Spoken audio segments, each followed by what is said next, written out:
নমস্কার বন্ধুরা, মিনু কিচেনে সবাইকে স্বাগতম। আশা করছি তোমরা প্রত্যেকে খুবই ভালো আছো। মেলার খাস্তা খাজার রেসিপি খুব সহজেই বাড়িতে বানিয়ে দেখাবো। খাজাটা কয়েকটা উপকরণ দিয়েই বানানো যাবে। খুব দারুণ খেতে হয়েছে।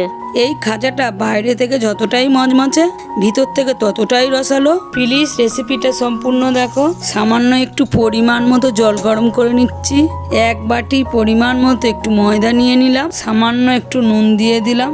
অল্প পরিমাণে একটু বেকিং সোডা দিয়ে দিলাম। 1 টেবিল চামচ ঘি দিয়ে একটু ময়ম দিয়ে নিচ্ছি। 1 টেবিল চামচ চালের গুঁড়ি দিয়ে দিলাম। দিয়ে ভালো করে ময়ম দিয়ে নিচ্ছি। গরম জলটা অল্প অল্প করে দিয়ে মাখতে হবে। একেবারে ঢেলে দিলে খাজাটা ভালো মতো তৈরি হবে না। অল্প অল্প করে জল দিতে হবে আর অল্প অল্প করে ভালো করে মাখতে হবে। মাখা ভালো হলে খাজাটা তবেই ভালো হবে। ময়দাটা মাখা হয়ে গেছে, একটা বাটি দিয়ে ঢেকে রাখলাম 20 মিনিটের জন্য। চিনির শিরা তৈরি করার জন্য আমি এখানে প্যান ব্যবহার করছি। তোমরা চাইলে কড়াতেও করতে পারো। পরিমাণ মতো 1 বাটি চিনি নিয়ে নিলাম। পরিমাণ মতো 1 বাটি জল দিয়ে ভালো করে সমানে নাড়তে হবে।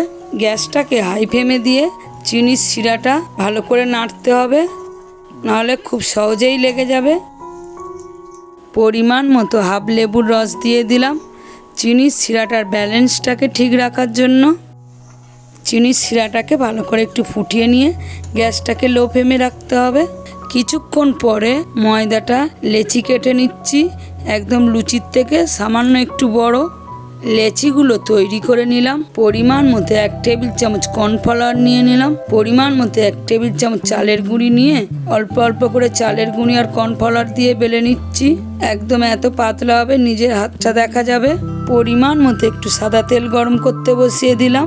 বেলে রাখা রুটিটার মধ্যে অল্প অল্প করে ঘি লাগিয়ে নিচ্ছি। আরও আরেকটা রুটি তার মধ্যে দিয়ে ভালো করে ঘি লাগিয়ে নিচ্ছি।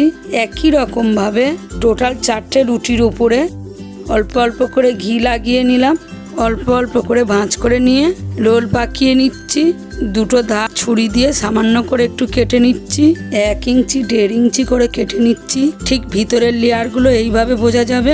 সামান্য একটু কর্নফ্লাওয়ার ও চালের গুঁড়ি দিয়ে হালকা হাতে বেলে নিতে হবে। বেশি চাপ দিলে এটা ভালো মতো হবে না। সমস্তগুলো একই রকমভাবে তৈরি করে নিলাম। তেলটা গরম হয়ে গেছে। গ্যাসটাকে লো ফ্লেমে রেখে অল্প অল্প করে খাজাগুলো ভেজে নিচ্ছি।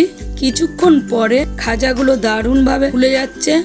হালকা হালকা করে লাল লাল করে এপিট ওপিট করে ভেজে তুলে নিচ্ছি। খাজাগুলো ভেজে নিয়ে চিনির শিরাটার মধ্যে দিয়ে দিচ্ছি। খাজাগুলো 2 মিনিট করে এপিট ওপিট ভালো করে চিনির শিরাটার মধ্যে ডুবিয়ে তুলে নিচ্ছি, যাতে চিনির শিরাটা ভালো মতো মিশে যায়। আবারও কয়েকটা রুটির ওপরে ঘি লাগিয়ে নিয়ে রোল পাকিয়ে নিচ্ছি।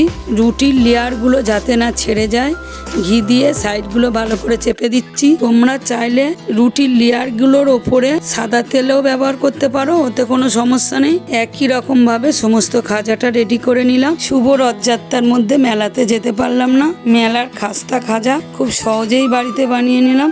আজকের আমি আমার ছেলের রিকোয়েস্টে এই খাজার রেসিপি তোমাদের সঙ্গে শেয়ার করছি। রথযাত্রার খাস্তা খাজার রেসিপিটা তোমাদের কেমন লাগলো অবশ্যই তোমাদের লাইক কমেন্টের মাধ্যমে আমাকে জানাবে। তোমাদের লাইক কমেন্ট আমার নতুন রেসিপি নিয়ে আসতে অনেকটাই হেল্প করে। পরবর্তী রেসিপি তোমরা কি দেখতে চাইছো অবশ্যই আমাকে জানাবে। চ্যানেলে যদি নতুন হয়ে থাকো চ্যানেলটাকে অবশ্যই সাবস্ক্রাইব করো। দেখা হচ্ছে পরের নতুন রেসিপিতে। তোমরা সবাই ভালো থেকো, সুস্থ থেকো।